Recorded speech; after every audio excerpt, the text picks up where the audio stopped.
Now you got your life back. What you gonna do? Now you got your life back. What you gonna do? Now you got your life back. What you gonna do when you get to live your life much louder? Louder. I wanna hear you in the back screaming louder. Louder. Louder. We're gonna take our lives back even louder. Louder. Louder. I wanna hear you in the back living louder. Louder. Louder. We're gonna take our lives back even louder.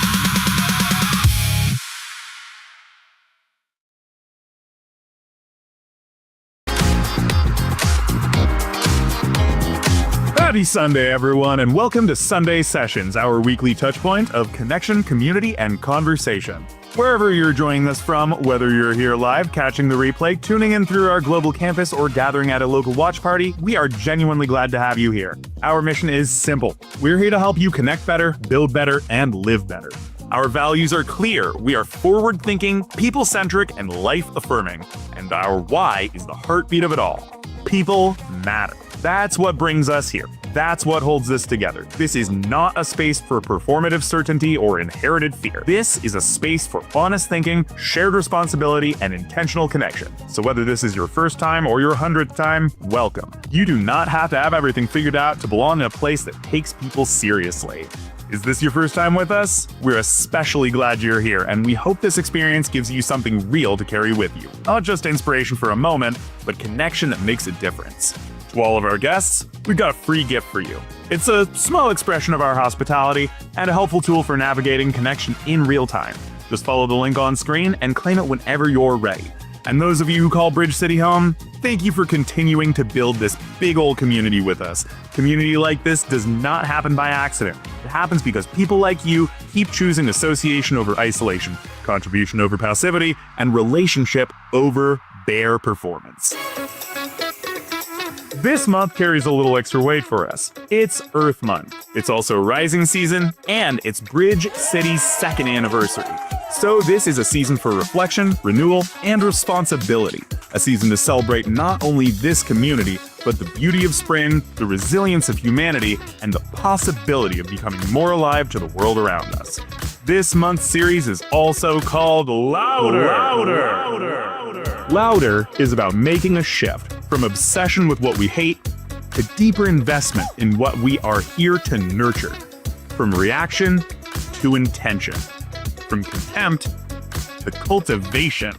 From merely rejecting harmful systems to actively building better ways of being together. Just like we're trying to do over at the New Bull News. So, as we move through this season, maybe the invitation is not just to admire spring, but to learn it, to notice it, to actively participate in it, to let it remind us that growth is not magic. It's a process, and so are we. Before we get into today's conversation, let's check in with Bridge City News. What up, you beautiful Bridge City people? It's awesome to have you on the journey with us for another thought-provoking Sunday session. I'm Dane Darklight. I am the brightest night. I am the darkest light, and I am ascending. As are we all. The dark light is upon you. I'm here to keep you caught up on the down low on the exciting new developments of the Bridge City global community.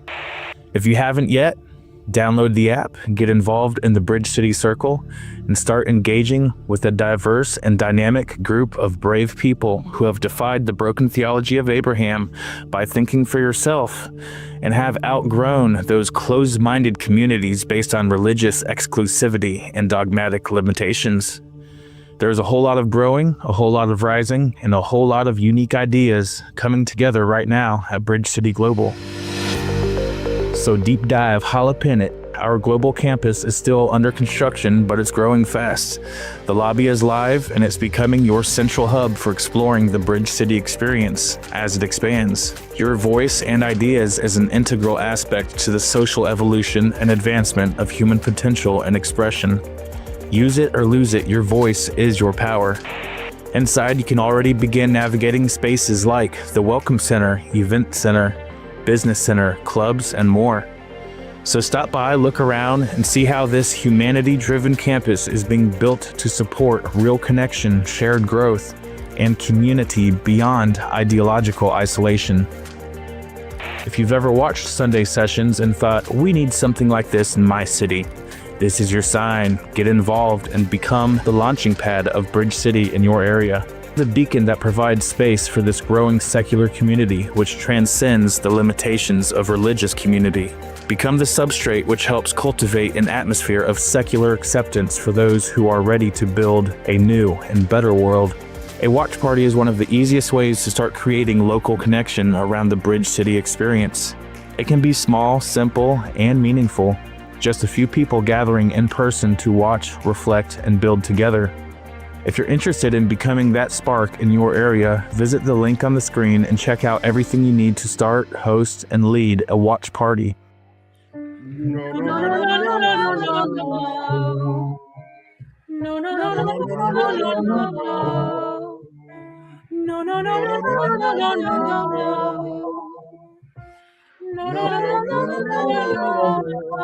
This week's Club Spotlight is the Music Club. If music moves you, helps you think, helps you feel, or helps you process life a little more honestly, the Music Club might be your lane. It's a space for people who love sound, story, rhythm, creativity, and the ways music helps shape human experience. We just recently had an awesome vocal workshop led by one of Bridge City's global leaders, Jude.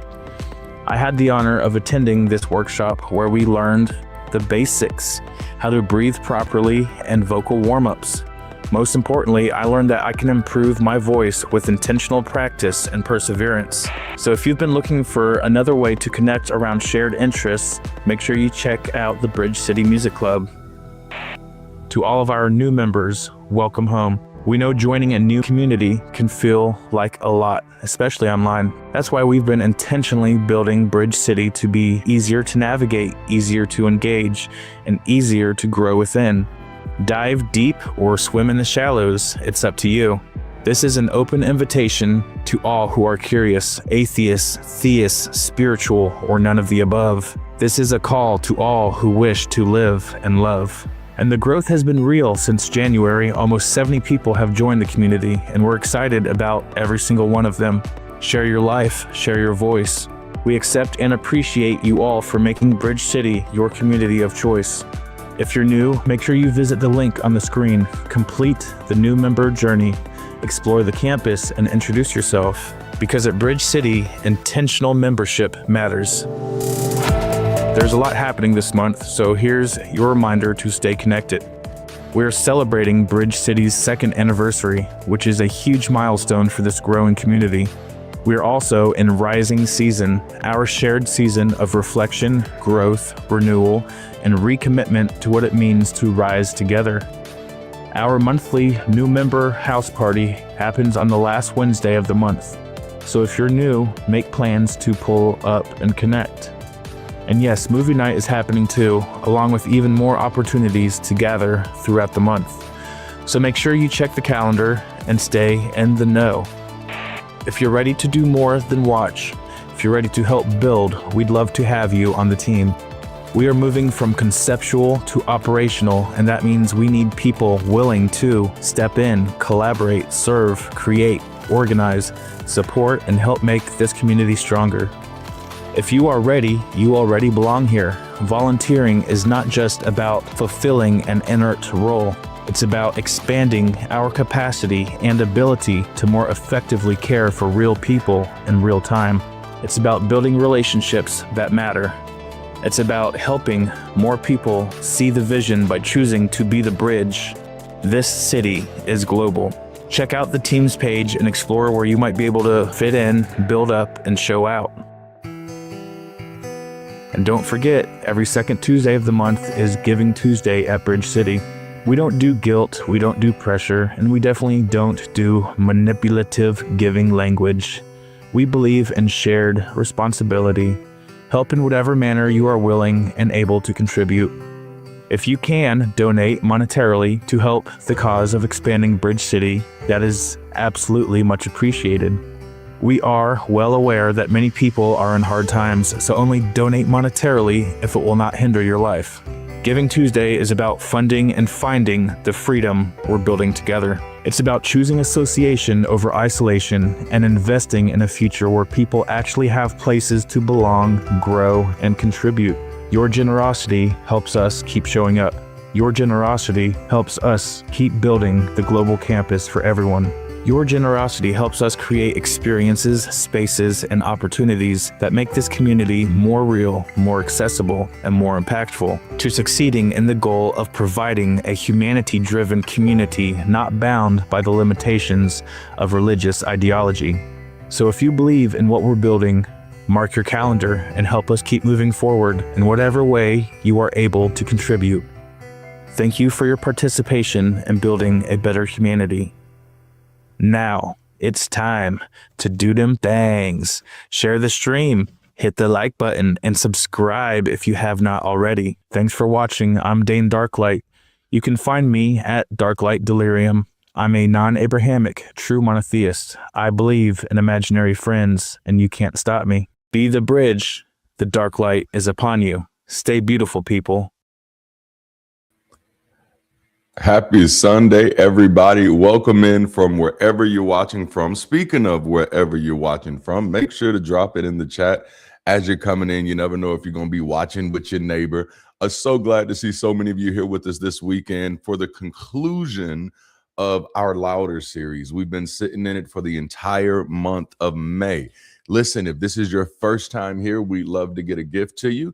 We have that link on the screen. It's absolutely free. Go, you know you like your free stuff. Go ahead and get on over there and get it. Also, again, as I said, let us know where you're watching from. I see Oregon in the chat. Also, we do have a new member house party coming up, y'all. And so if you're one of the new members, make sure to get in there and have some fun. Like I think this is one of the first one that I had nothing to do with. Because we now have clubs and now we have teams, and so soon we'll have groups, and so we got all types of new and fun things going on, and I think they have one heck of a good time planned for us, and so I'm looking forward to that. Also, your boy is still #1 in the entrepreneurship of impact competition, so for all of you who are voting and for those of you who are supporting financially for Gen Youth, thank you so much. You are incredible. You're the real MVPs, as they say.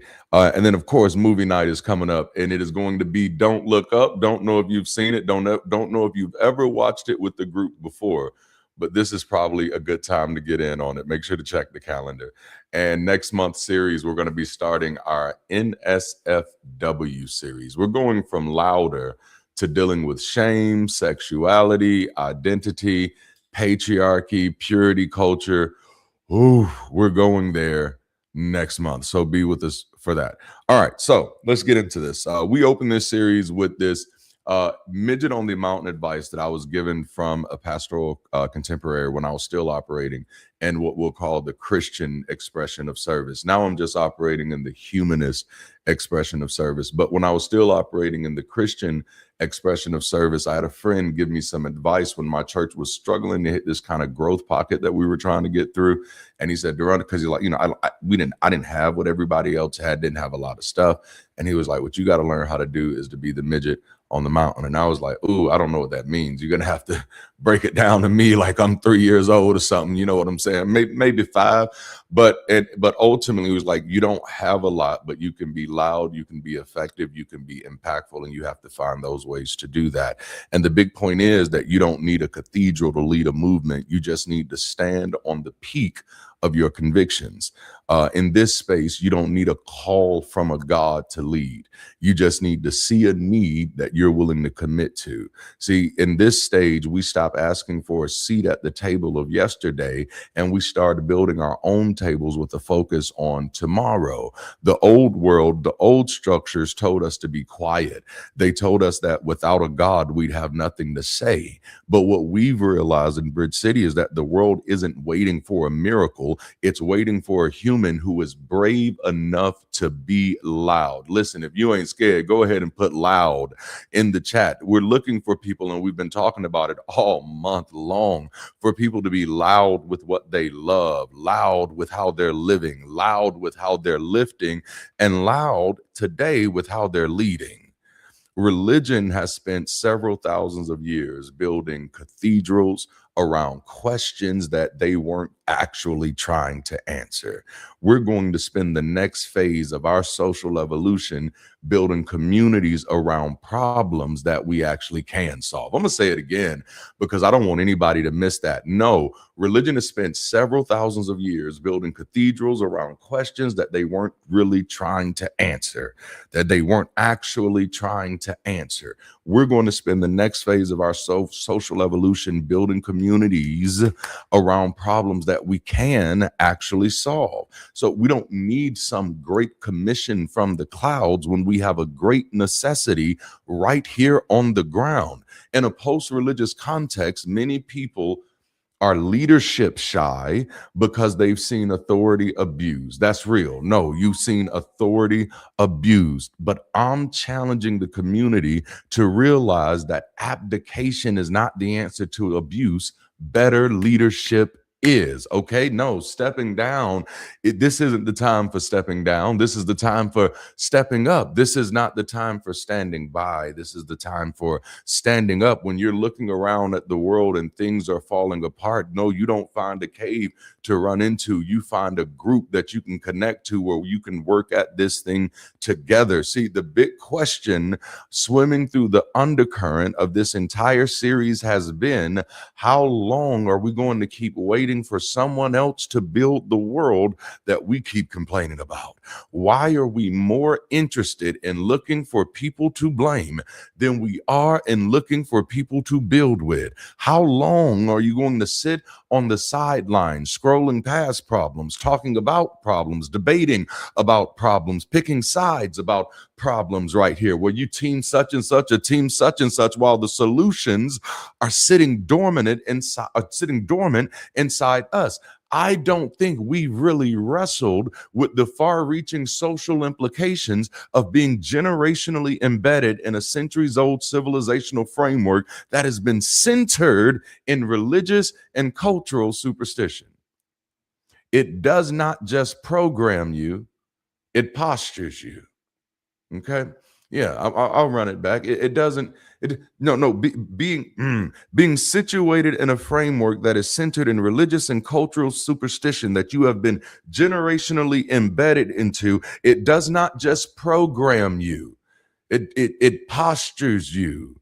It doesn't just tell you how to think, it tells you how to belong. It convinces you that standing by is the same as standing up. It teaches you when to speak and, more importantly, when not to. It conditions you to confuse proximity with responsibility, to believe that witnessing something is the same as confronting something, that being present is the same as being principled. And we've seen what that produces. We've seen crowds of people standing around watching harm happen in real time, and nobody steps in. That's not random. That's conditioning.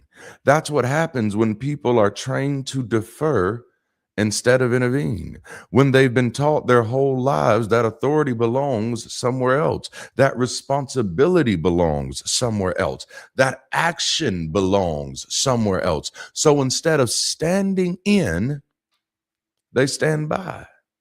And we've seen where that leads. In moments where intervention could have changed everything, people stood there, not always because they didn't care, but because they believe that just isn't my place. Even in the aftermath, you've heard it in the testimonies, people wrestling with the weight of what they didn't do, the guilt of standing there knowing something was wrong and not stepping in. What that's called, my friends, is the bystander effect. It's not just psychology, it's culture. We were trained to wait on permission, wait on authority, wait on a calling, wait on a sign. We were trained to believe that leadership comes from somewhere above us. But what happens when you no longer believe anything is coming from above? What happens when you realize that if anything is going to change, it's going to have to come through you and others like you? You may feel like the midget on the mountain, but just know you might be the biggest thing in the room right now. And that's what this series has been about. We said love louder because people matter. We said live louder because your life matters. And we said lift louder because your support matters. But today, we're talking about what happens when you stop watching, wishing, and waiting, and you start building. Today is the lead louder conversation. And so, as we close our April series, if you're ready to have a good time, would you ask somebody in the chat, why you waiting? Yeah, go ahead and type somebody. Say, hey, why you waiting? I'm not asking why you haven't started that hobby. I'm not asking why you haven't posted that video. I'm not asking why you haven't checked off another goal on your little personal development list. That's cute. That's nice. I'm asking something deeper this weekend.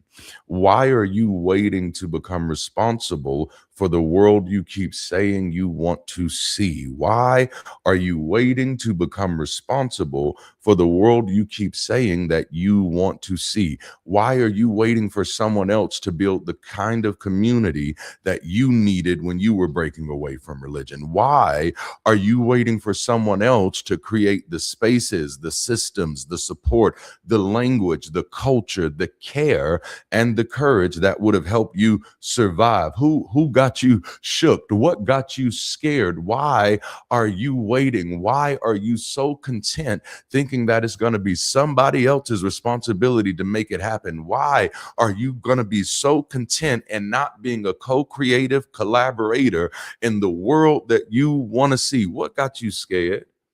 Why are you waiting? Why are you so afraid to be the boss? Why are you so afraid to take charge? Why are you so afraid to take ownership? Why are you so afraid to try and fail and try and fail and try again and fail again and keep on trying and keep on failing again? Why are you so afraid to take some responsibility? Why are you so afraid to start something? Why are you so afraid to build something, to found something? Who got you shook? What got you scared? I, I think I think we've spent such a long time looking at the big visions of religion and seeing the harm that they've caused. And let's be honest, they've caused a lot of harm. We've become terrified of organized ambition. Let's talk about it, okay? Because they built institutions that controlled people.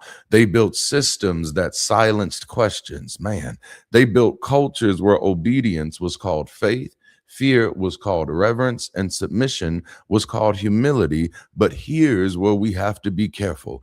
The answer to harmful big vision is not small living, okay? Nope. The answer to bad leadership is not no leadership. The answer to abusive institutions is not permanent disorganization. The answer to religious harm is not spending the rest of our lives standing outside the ruins, pointing at the smoke. At some point, we have to build. At some point, we have to stop saying somebody should create a better community and start asking, what part of that community am I responsible for? In the words of Aaliyah, are you that somebody? No, at some point, come on now, we have to be the type of people that where if you see a gap in the world and a need for systemic care, a lack of secular community, a void where ethics, belonging, and support used to be, that it is no longer just a reason to complain, it's your cue. All right, come on now. This is good, baby. That's not your complaint. That's your cue. Okay, I'm gonna say it one more time because I want y'all to hear me all the way in the back. No, I know you went back to the kitchen to get you some snacks while you, but I can still see you and you can still hear me. That's not your complaint. That's your cue. That's your sign that it's time for you to do something. That's your sign that this is something that is perfectly situated for you. This rubs you the right way to be for you. I hope y'all hear me this weekend. It's your cue. That's your invitation. That's your square inch of responsibility calling your name. And that's why today, before we talk about leading louder, we have to deal with one of the deepest habits many of us inherited from religion. Here's point one of today's conversation. Waiting is a religious habit. That's what them religious folk do. You waiting. You got to wait on the Lord, You, you know, I can't even remember the scriptures. I've been out of it for so long. But they that wait upon the Lord shall renew their strength and rise up on eagles. You're always waiting on something. You're waiting on the Lord. You're waiting on a calling. You're waiting on a sign. You're waiting on a miracle. You're waiting in the water. It's not quite the same thing, but you're waiting. You hear me? Waiting is a religious habit. You know, it's breakfast. Waiting is a religious habit. All right. So let's deal with this head on, because for many of us, waiting didn't start just as a personality trait. It started as training, right? Waiting for a leader, waiting for direction, waiting for permission, waiting for, watch this, just the right time. You know, it's just not your time yet. That didn't come out of nowhere. That came from a system that taught us that leadership is a sign, that authority is above you, that calling comes from outside of you, so you don't move until you're told to move. Luther said, when I move, you move. Just like that. Okay, you don't speak until you're given a platform. You don't act until you feel qualified. Well, maybe that should be a little helpful. But listen, that's not purely humility, that's conditioning. That's what happens when you spend years, sometimes decades, in a framework where initiative is replaced with obedience, where discernment is replaced with deference, and where responsibility is always just out of reach because it belongs to someone higher, someone holier, or someone more called.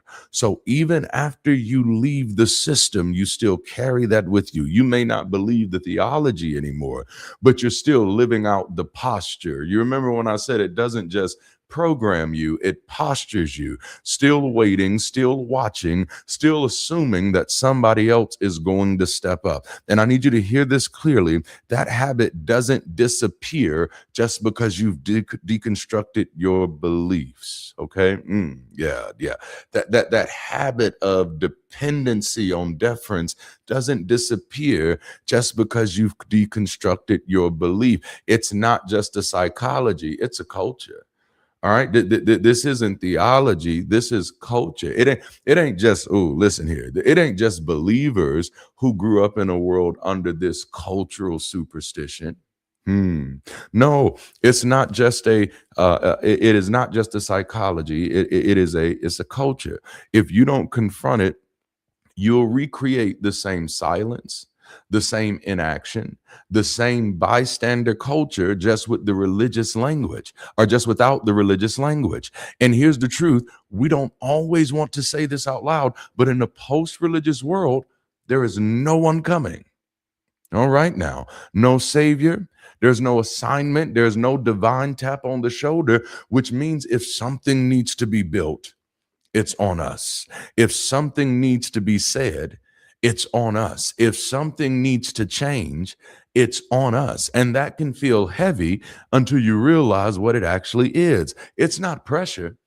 It's power. Okay, let's go there. Because the moment you stop waiting, you stop outsourcing your responsibility. And the moment you stop outsourcing your responsibility, that's when you're stepping up into leadership. I ain't got to be nobody else's leader to be responsible for something. And that's what makes me, come on now, a leader. So let's get a new framework to carry with us. If you see it and it matters to you, you're not just early, you're responsible. Not someday, not when you feel ready, not when someone validates you, now. And that's the beauty of community. And it is also the complexity of community, because people ask, like, how do you do this? How do you make community happen? You have to create a space where people feel good to create and collaborate. And the reason that's so hard to call is because you don't know what it looks like until enough people show up who are free enough to take responsibility and say, I want to do this. No, let me do this.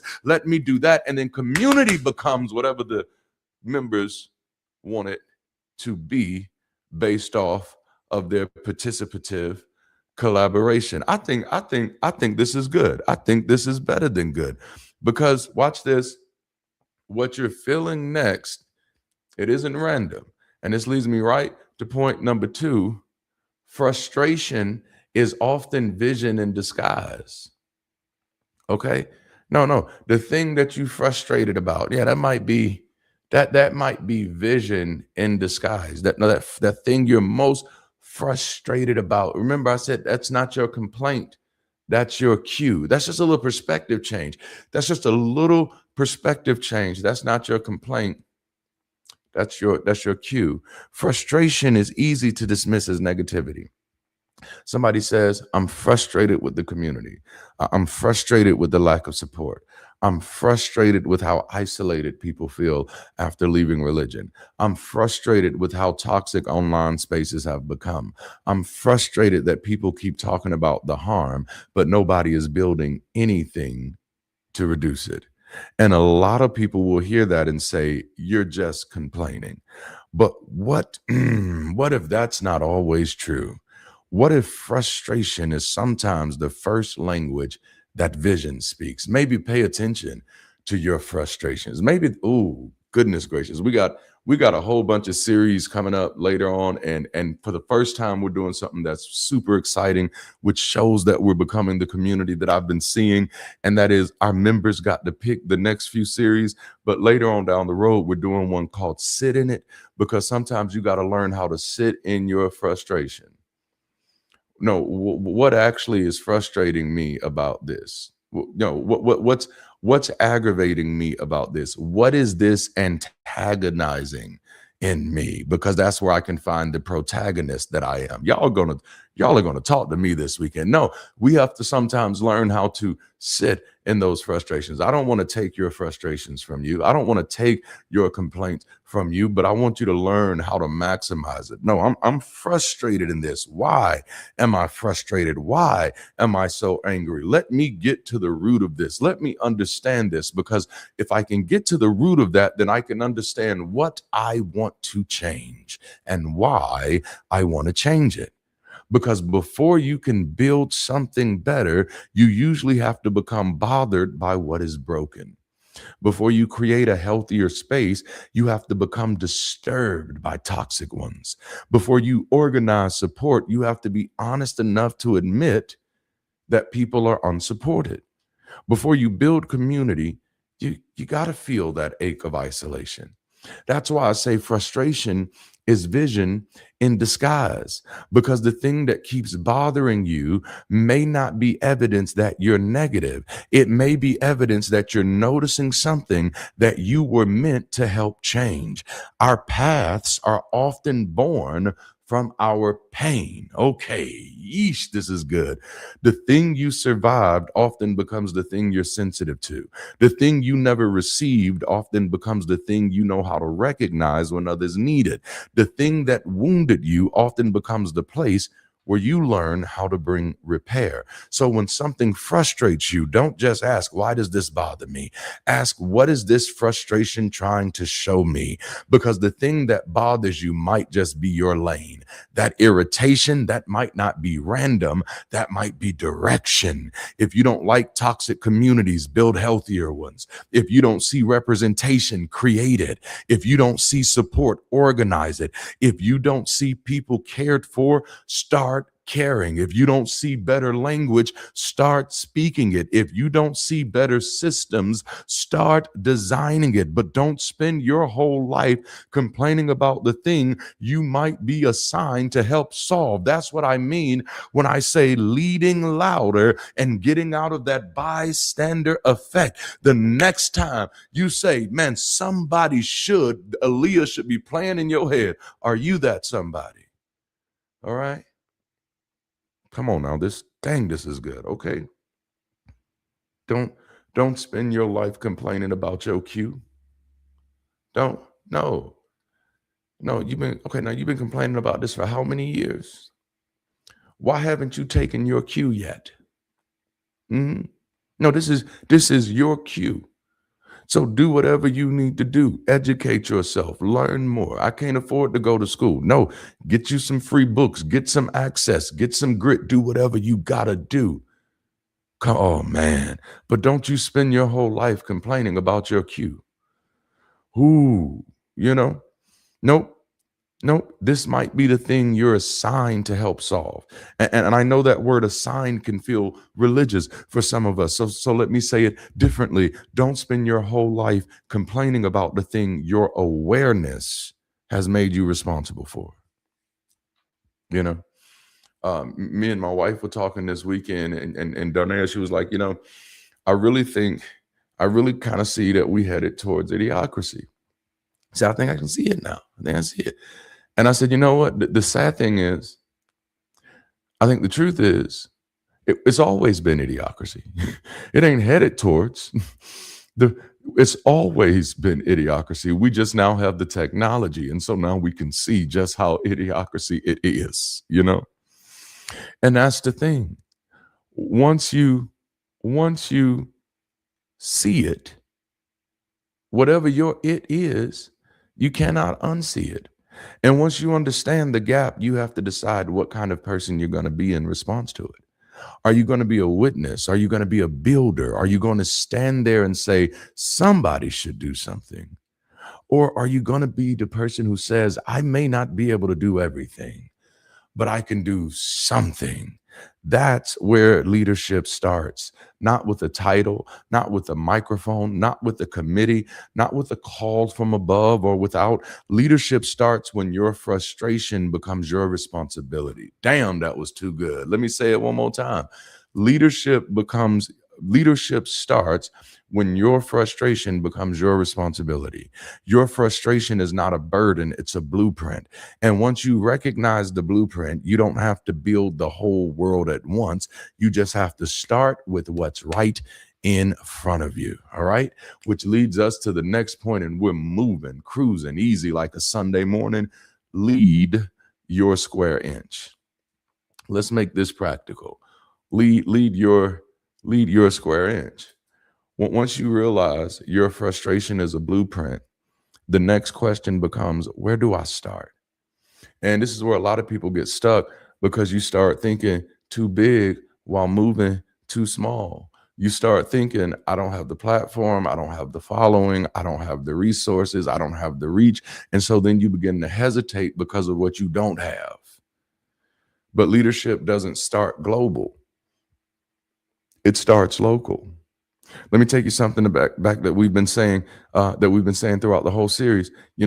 Everyone is basically a midget on their own mountain, meaning you might feel small in the grand scheme of the world, but there is a vantage point that uniquely belongs to you. There's a space you can see that others can't. There's a lane you can occupy that others won't. There's a responsibility sitting right in front of you that doesn't require a global audience, just your willingness to own it. You don't need scale. You don't need ownership. You don't need scale. You need ownership. You don't need influence. You need initiative. You don't need to run everything. You just need to have responsibility for something. One role, one lane, one assignment, one decision you own. That's where leadership begins. Not when everything is figured out, but when something is taken seriously. So let's bring this down to earth. Leadership might look like showing up early and making sure people feel welcomed. Some of the most amazing people in our community who do some of the most amazing work are people who never asked for the leadership to be in their title, but they're just leading because it's their character. And I'd like to think that that's because that's the type of space that we're cultivating, where people can own the things that are important to them and find space to do what matters to them. Oh man, see, it's the simple things. It starts there, being the person. Oh, I want to do that. Holding down the text so the experience runs smoothly. Happening right now. Helping moderate conversations so the space stays safe. Organizing local meetups so people aren't navigating life alone. All of that is leadership. It might not be flashy. It might not be viral. It might not always get applause, but it's real. And real leadership is built on people who take ownership of what's in front of them. Because when everybody owns something, everything starts to come together. And here's the shift that I need all of us to make. Stop waiting for a platform and just start taking responsibility for a piece, because you don't need a stage to lead. You just need space. You don't need visibility. You need consistency. You don't need permission. You need commitment. And when you take ownership of your square inch, that's when something powerful starts to happen. You stop seeing yourself as just a participant and you start becoming a builder. And I told you, we moving fast today. Here's point 4. You got to move from participation to ownership. From participation to ownership. From consumption to contribution to cooperation. Now, this is where the whole conversation has to shift, because Bridge City cannot become what it's supposed to become if all we create is a room full of attendees. We're not just gathering people, we're developing people. We're not just creating events, we're creating capacity. We're not just building a community, we're building a leadership engine. And that means we have to change the way we see involvement.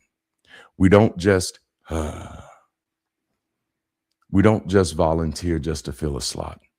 We build.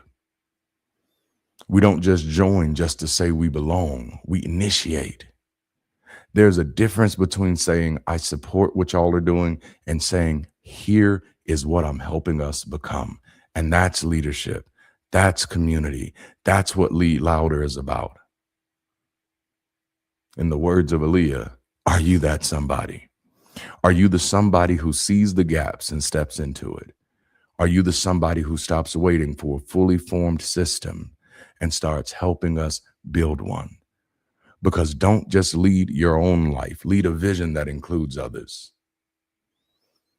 Don't just lead your own life, lead a vision that includes others. We're not asking people to lead recklessly. We're not creating or recreating abusive relationships with secular language. We're not building ego platforms. We're not building personality cults. We lead big, but we lead together. We build transparency. We build systems. We build training. If we're going to ask people to lead, we also got to equip them to lead well. Training in project management, training in sociology, training in humanist hermeneutics, training in community organizing and communication and conflict management, and how to build without becoming the thing you escaped. We give them a square inch of the mission and say, own this with integrity, build this with care. When you stop waiting for permission, your sense of purpose starts to wake up. You stop seeing yourself as a victim of the world's circumstances, and you start seeing yourself as an architect of the world's possibilities, and that changes everything. I think one of the biggest misconceptions that people have about the work that we do, especially because this work lives so near the atheist commentary YouTube space, is that we're here to change minds. We're not. I have no desire to force anybody to change their mind. I'm not trying to change the mind of every believer. I'm not trying to change the mind of every racist. I'm not trying to change the mind of every bully. I'm not trying to argue people into transformation who are committed to misunderstanding. That is not where I'm putting the center of my energy. Instead, I want to cultivate environments that makes it safer for people to change their minds.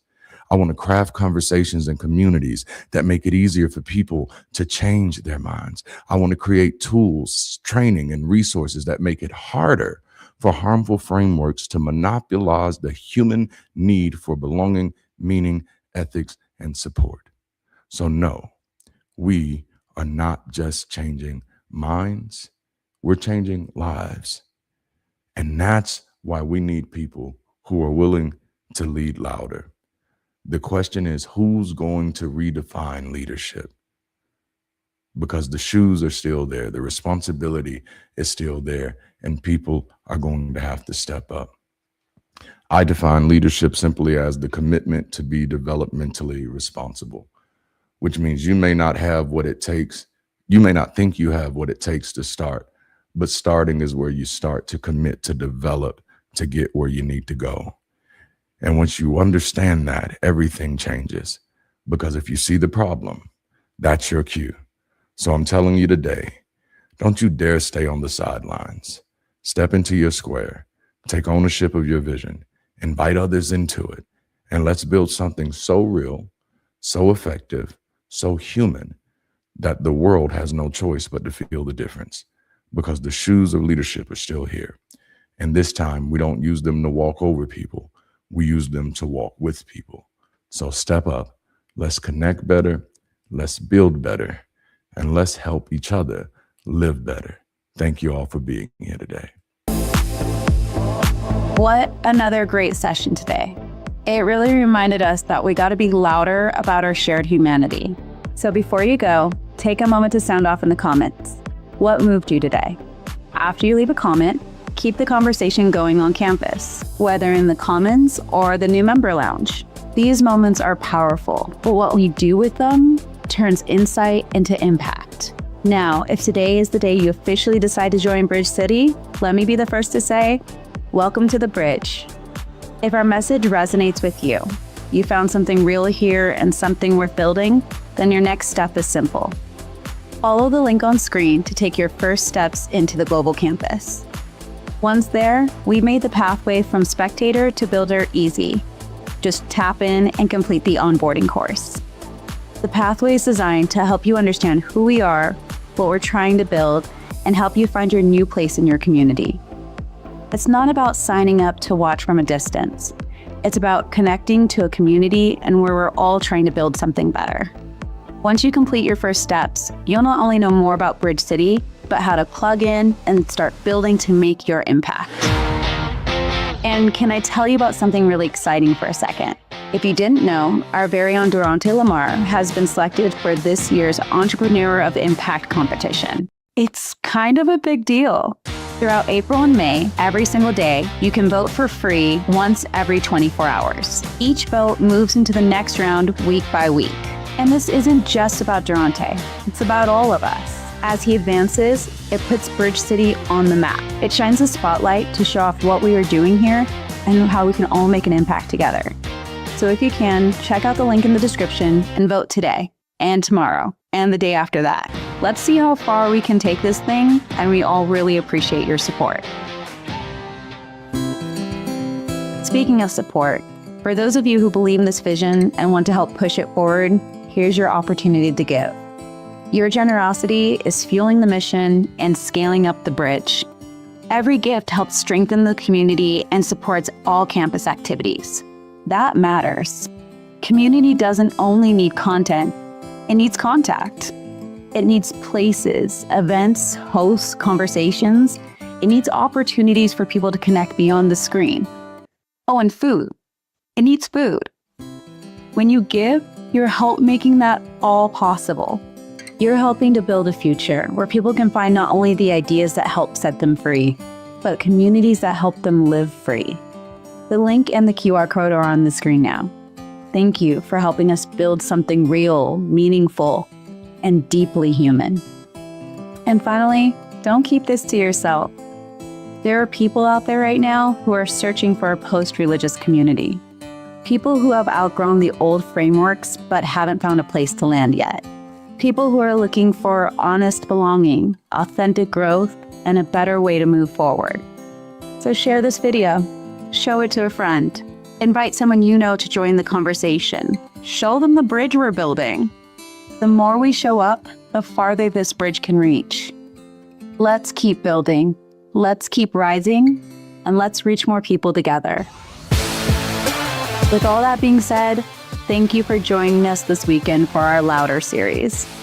As we continue exploring what it means to live life loving, lifting, and leading out loud so those who need us can find us.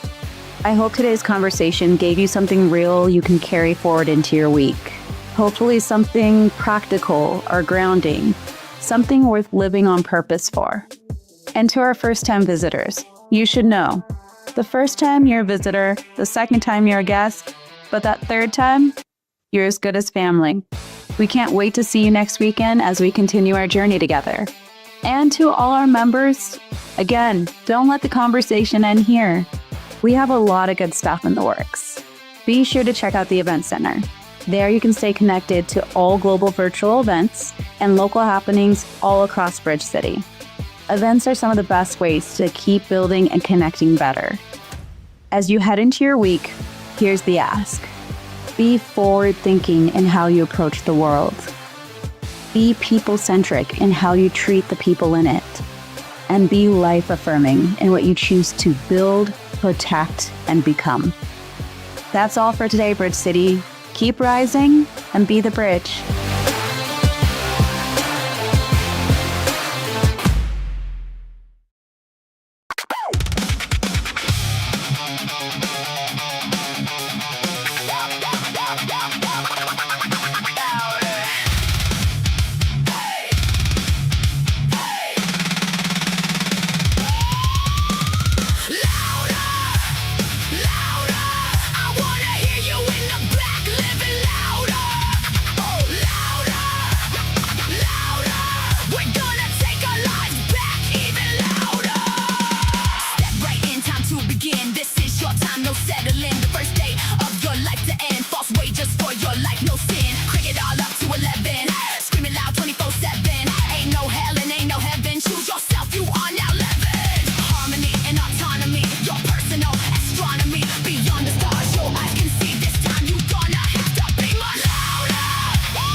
Gonna do now you got your life back.